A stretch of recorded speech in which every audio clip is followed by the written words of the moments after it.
Hello students. तो आज हम लोग शुरू कर रहे हैं हमारा लेक्चर नंबर 2। उससे पहले एक बार डिस्कस कर लेते हैं कि क्या हमने प्रीवियस लेक्चर में पढ़ा था। तो बेसिकली प्रीवियस लेक्चर में जो हमने पढ़ा था वो थी आपकी क्या फिजिकल प्रॉपर्टीज। ठीक है, आप देख पा रहे हैं कि क्या है ये सब कुछ लिखा हुआ। ये थी आपकी फिजिकल प्रॉपर्टीज जो हमने डिस्कस की थी। कहां पर डिस्कस की थी, किस रिलेटेड डिस्कस की थी? फिजिकल प्रॉपर्टीज पूरी की पूरी मेटल्स एंड नॉन मेटल्स के ऊपर। और ये सारे जितने भी पॉइंट्स है आपके lustrous, malleable, ductile, sonorous and good conductors of heat and electricity और हार्डनेस, ये सारे आपके क्या थी? फिजिकल प्रॉपर्टीज थी। तो अगर मुझे डिफरेंशिएट करना है कॉपर को, ठीक है, और फास्फोरस को on basis of physical properties, तो आप ये सारे लिखोगे। कॉपर क्या आपका मेटल है और फास्फोरस क्या आपका नॉन मेटल है। तो on the basis of physical properties ये सारी चीजें आप लिखोगे।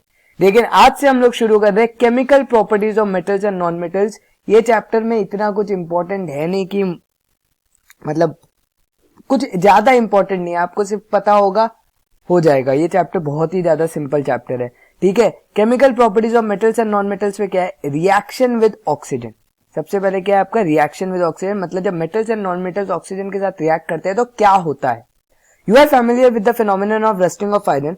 Recall the reaction, last year पढ़ा था। ठीक है, विच रस्ट इज फॉर्म। तो आपने देखा था कि क्या कैसे फेरस प्लस ऑक्सीजन यूज होता है और Fe2O3 बनता है। ठीक है, ये बेसिक सी चीज हमने देखी थी कि जब मेटल रिएक्ट करता है ऑक्सीजन के साथ तो हमेशा उसकी ऑक्साइड फॉर्म होती है। ठीक है, हम उसको ऑक्साइड बोलते हैं, मेटल ऑक्साइड। ठीक है, तो which rust is form. You had also performed in class 7th an activity of burning a magnesium ribbon in air. ये भी हमने देखा था वो फिजिकल और केमिकल चेंज वाली चीज में। ठीक है, in class 7 an activity of burning of magnesium air, you had learned that in both the processes oxide formation takes place. Complete the following reaction of iron and magnesium. तो iron oxygen plus water, इसमें क्या बनेगा आपका? Fe2O3 बनेगा। ठीक है, और magnesium plus oxygen में आपका क्या बनता है? MgO बनता है। तो ये दो बहुत ज्यादा इंपॉर्टेंट सी चीजें देखिए हमने अभी तक। आगे चलते हैं। तो वो आपकी एक्टिविटी 4.3 एक बार देख लेते क्या है। Let us take the nature of rust formed by as a result of the reaction between iron, oxygen and water. Collect a spoonful of rust and dissolve it in very little amount of water. You will find that the rust remains suspended in water. Shake the suspension well. Test the solution with red and blue litmus paper. What do you observe? Is the solution acidic or basic? तो अभी हम लोग देखने वाले हैं कि metal oxide जो होती है वो बेसिकली क्या होती है। इज इट एसिड और इज इट अ बेस? ये हमारा क्वेश्चन आएगा, मतलब ये हमारा क्वेश्चन है। तो यहाँ पर अगर हम ध्यान से देखें उसने इस एक्टिविटी के अंदर किया क्या है। उसने इस एक्टिविटी के अंदर ये किया है कि पहले जो रस्ट वाला पार्ट है वो निकाला है और उसको पानी के अंदर डाल दिया है। अब रस्ट क्या है? सस्पेंडेड रहता है, मतलब उसके पार्टिकल डिसॉल्व नहीं होते। जैसे नमक डिसॉल्व हो जाता है पानी में, वैसे नहीं डिसॉल्व होते। तो अब हम क्या करेंगे, इस सोल्यूशन के अंदर लिथमस पेपर डालेंगे। अब रेड लिथमस अगर ब्लू हो गया तो ऑब्वियसली वो क्या हो जाएगा? बेस हो जाएगा। और ब्लू लिथमस अगर रेड हो गया तो वो एसिड हो जाएगा। तो अब वही चीज का हम लोग टेस्ट कर रहे हैं और यहाँ पर हम लोग पता करेंगे कि एसिडिक होता है या बेसिक होता है। Does copper also get rusted? I have seen a greenish deposit on the surface of copper vessels. ठीक है, तो कॉपर भी रस्ट होता है। ये रही उसकी रिएक्शन, बहुत बड़ी रिएक्शन है और बहुत ज्यादा इंपॉर्टेंट रिएक्शन है ये, बट जनरली स्कूल्स में ये पूछते नहीं है। When a copper vessel is exposed to moisture for long, it acquires a dull greenish coat. The greenish material is a mixture of copper hydroxide, जो आपका होता है COH का whole twice, and the copper carbonate जो है आपका CuCO3. The following is the reaction, जो आपका रिएक्शन है copper plus H2O plus carbon dioxide plus oxygen gives you copper carbonate plus copper hydroxide. तो ये बहुत ज्यादा एक इंपॉर्टेंट रिएक्शन है। ठीक है, होता है क्या? कॉपर किन किन चीजों के साथ रिएक्ट करता है? जो आपके हवा में होता है, कार्बन डाइऑक्साइड, ऑक्सीजन और वाटर। और बनता क्या, ये आपको पता होना चाहिए। इतना देखो, एक Cu जो होता है वो इसके साथ चला जाता है, हाइड्रोक्साइड बना देता है, और जो दूसरा Cu है वो इसके साथ जाकर के कार्बोनेट बना देता है। बस आपको यही चीज को याद रखना है। ठीक है, now recall the activity of burning magnesium ribbon. The ash obtained on burning magnesium ribbon is dissolved in water and tested for its acidic and basic nature. ठीक है, उसको भी हमने acidic और basic nature में डिवाइड किया। Is the solution acidic or basic? Now do you ascertain this? मतलब आपको कुछ समझ में आ रहा है यहाँ से? You must have observe that the red litmus turn blue, so the oxide of magnesium is also basic in nature. तो जो आपने फेरस में देखा था, क्योंकि दोनों क्या है, मेटल्स है, तो दोनों मेटल्स है, इसलिए जो आपने फेरस में देखा था दोनों चीजें क्या हुई, सेम। आपका रेड लिटमस पेपर क्या हो गया, ब्लू हो गया। इसका मतलब आपका आंसर क्या है कि ये बहुत ज्यादा इंपॉर्टेंट लाइन लिख रहा हूं, इसको आप नोट डाउन भी कर सकते हैं कि metal oxides are acidic in nature, are basic in nature. ठीक है, और वही अगर हम लोग बात करें आपके नॉन मेटल ऑक्साइड्स की, तो नॉन मेटल ऑक्साइड्स आर क्या होगा आपका, एसिडिक इन नेचर। ठीक है, तो बिल्कुल उल्टी ये होती है ये दोनों चीजें, बहुत ज्यादा इंपॉर्टेंट है। ठीक है, ये आपको लर्न करना है, ये दो स्टेटमेंट इसलिए पहले ही ऊपर लिख दिया, आपकी ब्लैंक स्लाइड की तरह है ये।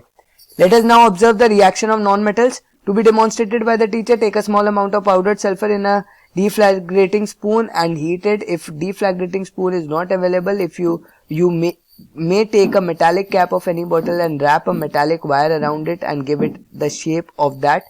ठीक है, ये देखो, ये वाली स्पून होती है वो। As soon as sulfur starts burning, introduce the spoon into a glass jar, glass tumbler, cover the tumbler with a lid to ensure the gas produced does not escape. Remove the spoon after some time, add a small quantity of water into the tumbler and quickly replace the lid. Shake the tumbler well. Check the solution with red and blue litmus paper. तो अभी आपको answer मिल जाएगा इसका क्या है। ठीक है, the name of the product formed in the reaction of sulfur and oxygen is sulfur dioxide gas. तो जब आपका सल्फर प्लस ऑक्सीजन आपका रिएक्ट करता है तो SO2 बनता है। ये रिएक्शन मैं आपको बहुत इंपॉर्टेंटली यहाँ पर नोट्स में देने वाला हूँ, बहुत इंपॉर्टेंट रिएक्शन है, पूछी जाती है। और when sulphur dioxide reacts with water it forms sulphurous acid. ठीक है, सल्फ्यूरिक एसिड नहीं बनाता, सल्फ्यूरिक एसिड का फॉर्मूला होता है H2SO4। This is sulphuric acid, ये सल्फरस एसिड बनाता है। ये नाम याद रखना, सल्फरस जब भी होगा या सल्फ्यूरस जब भी होगा वो हमेशा SO3 होता है, और SO4 के लिए वो सल्फ्यूरिक होता है। ठीक है, when sulfur dioxide is dissolved in water, sulfurous acid is formed. The reaction can be given below. SO2 जब H2O के साथ रिएक्ट करता है तो H2SO3 बनाता है।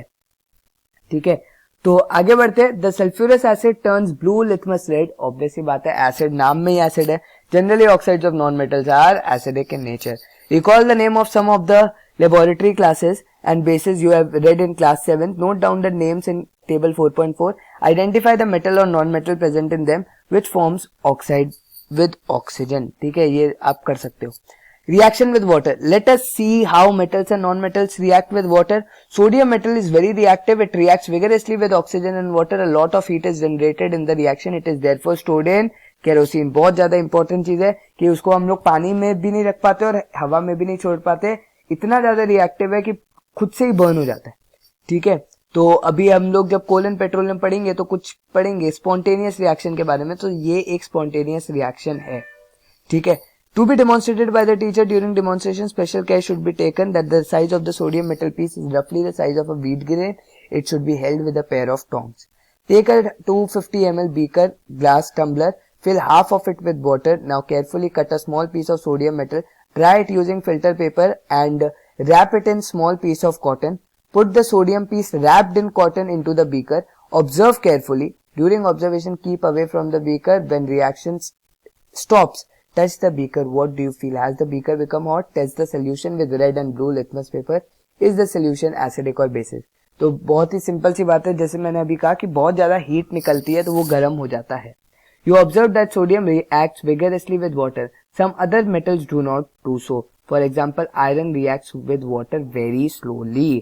Generally, non-metals do not react with water.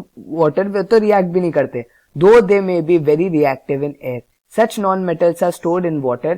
एक example है phosphorus, बहुत ज्यादा important. For example, phosphorus is a very reactive non-metal. It catches fire if exposed to air.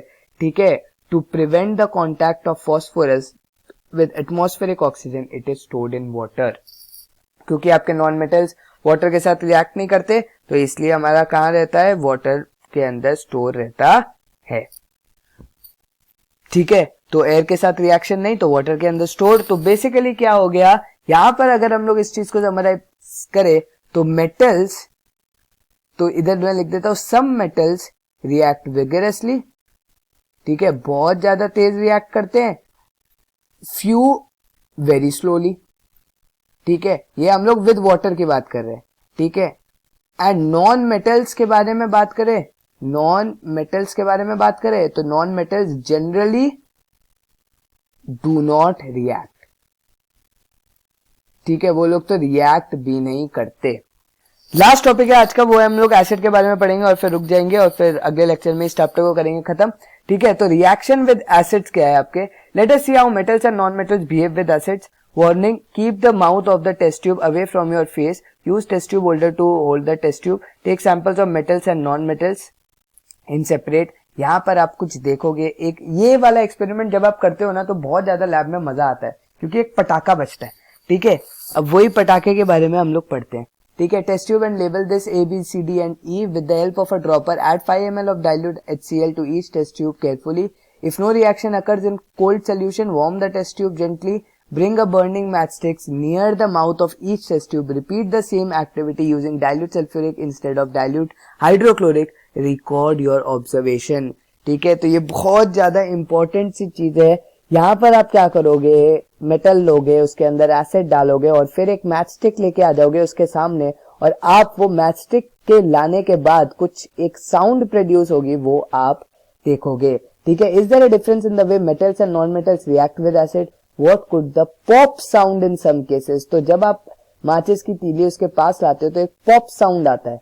What pop sound in some cases be due to when a burning matchstick is brought near the mouth of the test tube?